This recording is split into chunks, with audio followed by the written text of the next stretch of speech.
दोस्तों, आज हम लोग पढ़ेंगे क्लास 10th का केमिस्ट्री। तो क्लास 10th का केमिस्ट्री में पहला चैप्टर है रासायनिक अभिक्रिया एवं समीकरण।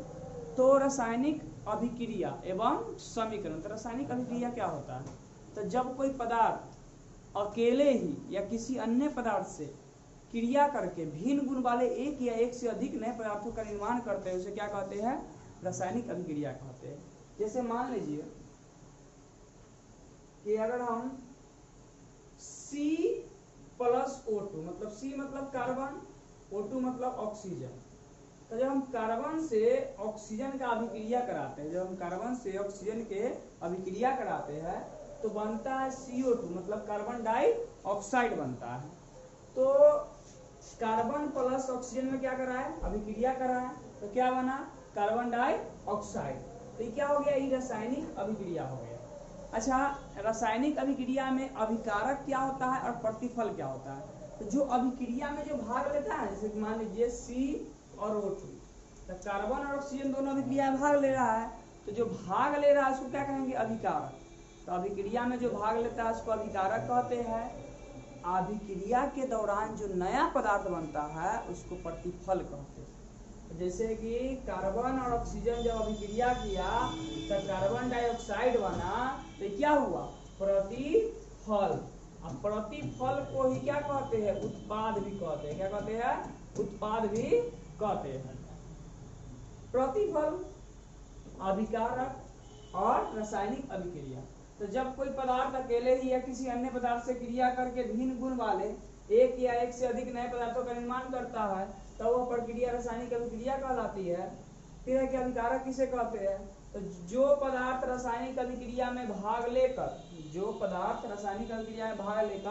नए पदार्थ बनाते हैं उन्हें रासायनिक कारक या उन्हें अभिकारक कहते हैं।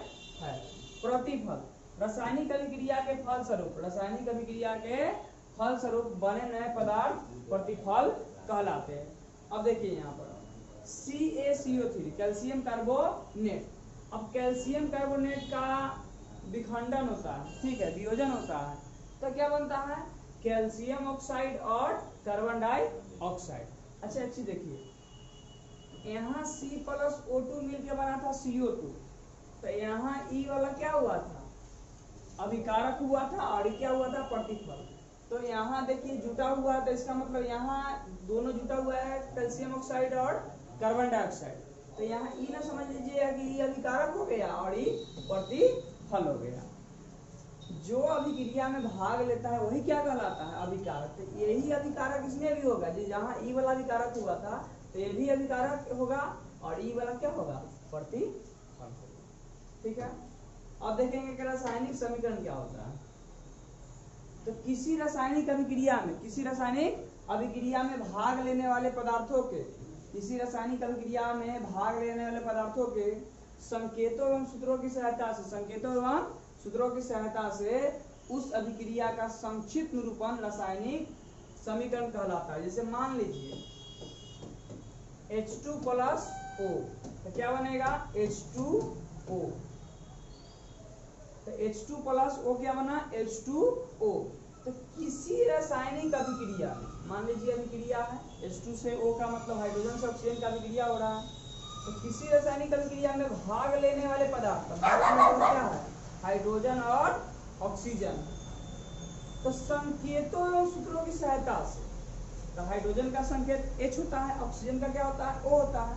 तो संकेत एवं सूत्रों की सहायता से उस अभिक्रिया का संक्षिप्त निरूपण करते हैं, मतलब शॉर्ट में उसको निरूपित करते हैं। ठीक है, उसी को क्या कहते हैं? रासायनिक समीकरण कहते हैं।